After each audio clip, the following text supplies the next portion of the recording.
Hello guys, welcome back to my channel. ఈ video వచ్చేసి చాలా ఇన్ఫర్మేటివ్ అండ్ ఎవరైనా డెవోటీస్ ఉంటే వాళ్ళకి మంచిగా హెల్ప్ అవుతుంది. ఇంతకీ వీడియో ఏంటి అంటే ఆల్రెడీ మీరు తమ్నేల్లో చూసారు కదా, అరుణాచలం వెళ్ళడానికి అసలు బడ్జెట్ ఎంత అవుతుంది అండ్ అక్కడ ఫుడ్ ఏముంటుంది అండ్ రూమ్స్ ఎలా బుక్ చేసుకోవాలి ఏంటి అని నేను మీకు ఎక్స్ప్లెయిన్ చేస్తాను. మేమైతే బస్లో వెళ్ళాము. సో బస్ బడ్జెట్ ఎంత అవుతుంది, టికెట్స్ కాస్ట్ ఎంత, వెళ్ళడానికి రిటర్న్ అంతా నేను మీకు చెప్తాను. సో స్కిప్ చేయకుండా ఫుల్ వీడియో చూడండి. యాక్చువల్గా మాది సడన్ ప్లాన్ అనమాట. ఇంత ముందే మేము అనుకున్నాము బట్ అవ్వలేదు. సో ట్రైన్లో వెళ్ళొచ్చు, బస్లో వెళ్ళొచ్చు, ఫ్లైట్లో వెళ్ళొచ్చు అండ్ ఓన్ వెహికల్ ఉంటే కార్లో కూడా వెళ్ళొచ్చు. బట్ మేము అప్పటికప్పుడు అనుకున్నాం కాబట్టి మేమైతే బస్లో వెళ్ళాము. బస్ టికెట్స్ అంటే ముందు రోజు కూడా ఉంటాయి. సో మాకు వెళ్తున్నప్పుడు ఈచ్ పర్సన్కి బస్ టికెట్ 1200 పడింది. సో 1200 అనమాట. అక్కడ క్యాలిక్యులేట్ చేసుకోండి మీరు. ఇది మళ్ళీ 2 sides కాదు, ఓన్లీ 1 side 1200 పడింది మాకు. అండ్ మధ్యలో ఫుడ్కి ఒక 200 వేసుకోండి పర్ పర్సన్కి, అంటే అక్కడ 1400 అయ్యింది. సో మేము బస్ 5:10కి ఎక్కాం కాబట్టి మార్నింగ్ మేము 6 కల్లా దిగిపోయాము తిరువన్నమలై. మేము టికెట్ తీసుకునింది హైదరాబాద్ టు తిరువన్నమలై అనమాట. సో ఈ ప్లేస్ దగ్గర అయితే బస్ దింపేశారు మాకు మార్నింగ్. సో మేము ఆటో ఒకటి బుక్ చేసుకున్నాము. ఇక్కడ ఇంకో ఇంట్రెస్టింగ్ ఫ్యాక్ట్ ఏంటంటే ఇక్కడ మనకి ర్యాపిడోస్ ఉండవన్నమాట. అక్కడ ఏం ఆటోస్ దొరికితే అక్కడే మనం బార్గెన్ చేసుకుని మనం వెళ్ళాలి. సో మేము దిగిన దగ్గర నుంచి రాజగోపురానికి అయితే మేము ఆటో మాట్లాడుకున్నాము. ఈచ్ పర్సన్కి 100 రూపీస్ పడింది. సో ఇక్కడ వరకు క్యాలిక్యులేట్ చేసుకుంటే మాకు 1500 అయ్యింది. ఇక్కడ నుంచి చాలా తక్కువ బడ్జెట్ అయ్యింది. ఓన్లీ మనకి ట్రావెలింగ్కి ఎక్కువ అవుతుంది బడ్జెట్.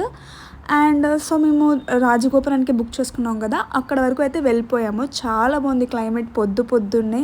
అండ్ తిరువన్నమలై అంటే ఒక ఫ్రెష్ ఫీలింగ్ వస్తుంది. ఎందుకో ఎంటర్ అవ్వగానే మంచి పాజిటివ్ వైబ్ అనిపించింది మాకు. సో ఇక్కడ నుంచి ఒక 1/2 hour to 40 minutes పట్టిందనమాట. అండ్ నేను మీకు రోడ్ కూడా చూపిస్తా, ఎక్కడ దింపారు, రాజగోపురం ఆపోజిట్ అని చెప్తే. ఇది చూసారు కదా, మమ్మల్ని ఇక్కడైతే డ్రాప్ చేశారు. రాజగోపురం ఆపోజిట్ అని చెప్పాము. నేను ముందుగానే యూట్యూబ్ బ్లాగ్స్ ఇవన్నీ చూశాను. అంటే 1 day 2 daysకి అయితే రూమ్స్ ఎక్కువ కాస్ట్ పెట్టి తీసుకోవద్దు అని చెప్పి. సో ఇక్కడ మేము వచ్చేసి అప్పర్ స్వామి మఠం అని చెప్పి ఒక రూమ్ ఉంటుంది. రూమ్ అంటే రూమ్ కూడా కాదు, ఒక హౌస్ లాంటిది ఉంటుంది అనమాట. ఈచ్ పర్సన్కి 100 రూపీస్. వాళ్ళు లోకర్ ఇస్తారు అండ్ వాష్రూమ్స్ ఉంటాయి అండ్ చేప కూడా ఇస్తారనమాట పడుకోవడానికి. అండ్ ఇప్పుడు మీకు చూపిస్తున్నా కదా, ఎక్కడ పడితే అక్కడ ఉంటాయి ఇలాంటివి. బాత్రూమ్కి అని చెప్పి, మొబైల్ ఛార్జింగ్కి అని చెప్పి, హెల్మెట్ పెట్టుకోవడానికి, లగేజ్ పెట్టుకోవడానికి, ఇలా ఇంత సమ్ ఛార్జ్ చేస్తారు. సో మేమైతే అప్పర్ స్వామి మఠంలో తీసుకున్నాము 1 dayకి. సో ఈచ్ పర్సన్కి 100 రూపీస్ పడింది. రాజగోపురం ఆపోజిటే. ఇది కూడా మీకు కూడా చూపిస్తున్నా, చాలా రీజనబుల్. అండ్ వాష్రూమ్స్ అవన్నీ కూడా చాలా బాగున్నాయి, అంటే నీట్గా ఉన్నాయి అనమాట.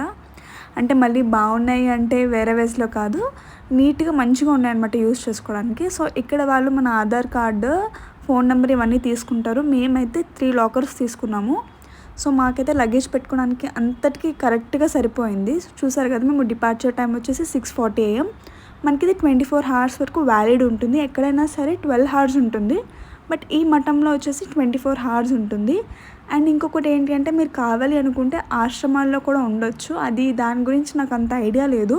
ఇది రాజగోపురానికి దగ్గరగా ఉంటుందని చెప్పి మేము ఇది తీసుకున్నాం అనమాట. సో ఇలా అయిపోయింది. అండ్ నెక్స్ట్ మేము మొత్తం ఫ్రెష్ అయిపోయి ఇంకా మేము గిరి ప్రదక్షిణ అయితే స్టార్ట్ చేసాము. సో ఇంకా మొత్తం అదంతా నెక్స్ట్ వ్లాగ్లో నేను మీకు చూపిస్తా, ఎక్కడి నుంచి స్టార్ట్ చేయాలి, గిరి ప్రదక్షిణ ఏంటి అని చెప్పి. సో అదంతా ఈ వీడియోలో నేను కవర్ చేయట్లేదు, only budget, food and rooms గురించే.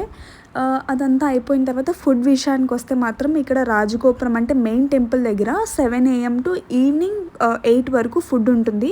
మీరు ఎప్పుడు కావాల్సి అప్పుడు తినొచ్చు. మేమైతే అసలు వెయిట్ చేసాము బట్ చాలా టైం పట్టిందని చెప్పి ఇంకా మేము తినలేదు. కావాలి అంటే మీరు తినొచ్చు, ఫుడ్ ప్రాబ్లం ఏం లేదు, మొత్తం ప్రొవైడ్ చేస్తారు అక్కడ.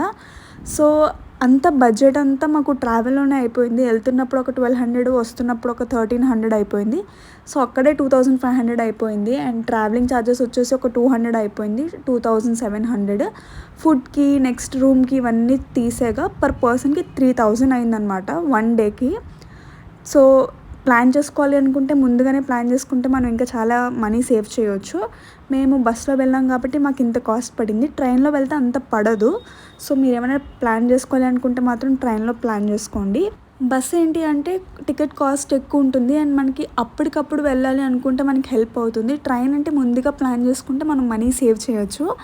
అండ్ రిటర్న్ టికెట్ కూడా మేము బస్సులోనే తీసుకున్నాం, అంటే ట్రైన్ దొరకదు కదా ఓన్లీ 1 dayకి. సో మేము బుక్ చేసుకున్న బస్ ఇదనమాట, చాలా బాగుంది. ఏసీ బుక్ చేసుకున్నాము. సో ఫైనల్లీ మా టూర్ అయితే అయిపోయింది. ఇంకా మీకు ఏమైనా డౌట్స్ ఉంటే కింద కమెంట్ చేయండి. నేను మళ్ళీ మీకు ఎక్స్ప్లెయిన్ చేస్తాను మీకు ఏమైనా డౌట్స్ ఉంటే. ఫైనల్లీ మేము వచ్చేసి హైదరాబాద్ వచ్చేసాము. సో ఇదనమాట వీడియో. చాలా షార్ట్ ఉంటుంది అండ్ క్లియర్ కట్ ఉంటుంది. Thank you so much for watching. ఇంకా మీకు ఎలాంటి డౌట్స్ ఉన్నా మీరు కమెంట్ చేయొచ్చు. Follow for more videos. Next ఇంకా మంచి మంచి వ్లాగ్స్ వస్తే స్టే ట్యూన్.